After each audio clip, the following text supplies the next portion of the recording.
श्री धन्ना भगत जी की जन्मस्थली चोरू धाम में जन्म लेकर राजस्थान के माध्यमिक और प्रारंभिक शिक्षा के निदेशक, डीडवाना कुचामन के पहले जिला कलेक्टर जैसे कई पदों को सुशोभित करने वाले सम्मानित श्री सीताराम जी जाट साहब का आज 1 अगस्त को गांव में धन्ना भगत जी की धरती पर बड़ा नागरिक अभिनंदन है। 31 जुलाई को रिटायरमेंट के बाद बीकानेर से लेकर जयपुर तक और जयपुर से लेकर फागी चोरू तक एक भव्य स्वागत समारोह शिक्षाविदों के द्वारा, सामाजिक लोगों के द्वारा, स्नेहीजनों के द्वारा, जनमानस के द्वारा। सर, एक बहुत बड़ा स्वागत से आप अभिभूत है, अभिनंदन है। सुबह से देख रहा हूँ लगातार जनमानस का अपार स्नेह है, क्या कहेंगे? ये लोगों का स्नेह है मेरे प्रति उनका जो प्यार है मैं कभी भूल नहीं पाऊँगा। मेरे को खुद को भी इतना अंदाज़ा नहीं था कि ये मेरे से इतने प्यार करते हैं, क्योंकि मेरे को ये टाइम कम मिलता था। मैं सरकारी सेवा में रहते हुए अपने काम में लगा रहता था, क्योंकि जिस तरह से ग्रामीण पृष्ठभूमि से मैं निकल के गया था तो उस हिसाब से अगर काम ही मेरा कर्म था और काम नहीं करता तो मैं आगे भी नहीं बढ़ता, तो यहाँ संपर्क मेरा कम रहता था। लेकिन आज मेरे को पता लगा, मेरे शब्द नहीं है मेरे पास कि मेरा जो ये क्षेत्र है, मेरे जो गाँव है, ये मेरे बड़े बूढ़े छोटे सब इतना प्यार करते हैं। मैं रियली अभिभूत हूँ और कोई शब्द नहीं है मेरे पास कहने के लिए।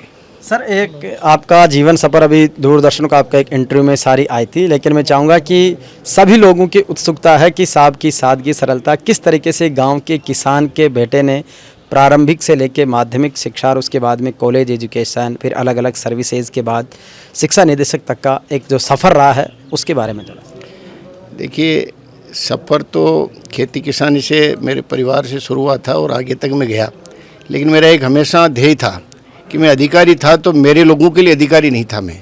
ये मेरे बड़े और छोटे भाई या बड़े या तो माँ बाप या बड़े भाई थे या छोटे भाई थे, तो इनके बीच में मैं जब भी आता था इनके बीच में ही बैठता था। ये नीचे बैठते, मैं नीचे बैठता था। इनका स्नेह मेरे को इतना मिला।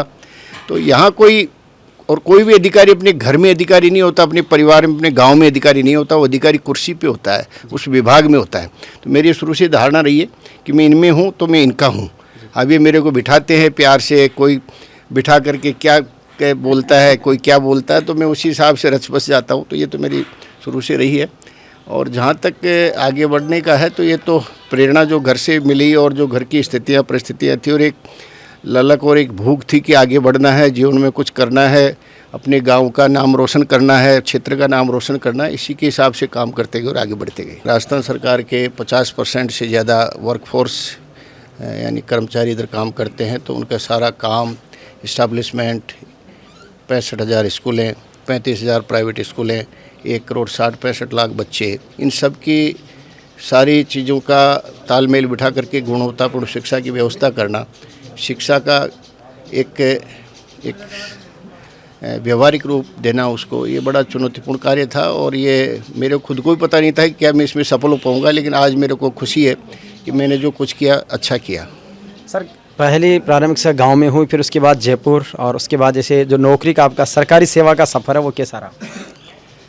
सरकारी सेवा का मैं पहले 1 से 8 तक गांव में पढ़ा। 8वीं तक पढ़ने के बाद 9 और 10 में टोंक पढ़ा। 11वीं फिर मैं जयपुर पढ़ा। बीएससी मैंने अजमेर से करी, फिर एमएससी मैंने जोबनेर से करी। जब मैं एमएससी फाइनल ईयर में था तभी एक पोस्ट निकली थी रिसर्च ऑफिसर की, उसमें मैंने अप्लाई किया और एक पोस्ट के लिए हम 39 कैंडिडेट गए थे, उसमें मेरा सिलेक्शन हुआ। तब से मेरा सफ़र शुरू हुआ। उसके बाद मेरे को लगा कि ये पोस्ट तो है रिसर्च ऑफिसर के, लेकिन गजटेड नहीं है, मेरे को तो पब्लिक डीलिंग में जाना। फिर मैं फिर परीक्षा में बैठा, फिर कृषि अधिकारी पे चयनित हुआ जनवरी 94 में, उसमें ज्वाइन किया। फिर निरंतर काम करते गए, आगे बढ़ते गए। लेकिन कहीं ना कहीं एक जो मेरे अंदर एक सोच थी शुरू में जब एमएससी और बीएससी कर रहा था कि मेरे को प्रशासनिक सेवा में जाना है, लेकिन उस वक्त घर की परिस्थितियाँ ऐसी थी नहीं कि मैं कुछ समय दे करके पढ़ाई करूं। और कई बार ऐसा भी डर लगता था कि सफलता नहीं मिले तो बाद में हम थोड़े हताश हो जाएंगे, इसलिए मैंने पहले इधर से मेरा धरातल पाँव मजबूत किया, नौकरी लगा, फिर टर्न मार के इधर आया। बिल्कुल सर, तो बहुत शानदार। और आईएएस के बाद में पहले नागौर के डीडवाना कुचामन के कलेक्टर आप बने, निदेशक रहे, एग्रीकल्चर में रहे, रेवेन्यू में रहे, तो बहुत अद्भुत सफ़र सर का रहा है और बहुत ही शानदार। श्रीमती जी साथ में आज साहब को अतरो जोर को स्वागत यो, चारों मेहर सो खूब आनंद उत्साह से कहीं कबो चाहो जो मेरे को तो यही है, बहुत खुशी है। भाई तो बढ़िया सम्मान मिलियो। अच्छा। और हमारे परिवार का सारा सपोर्ट है, अच्छा है, परिवार की वजह से यहाँ है। बहुत बढ़िया। बहुत बहुत धन्यवाद।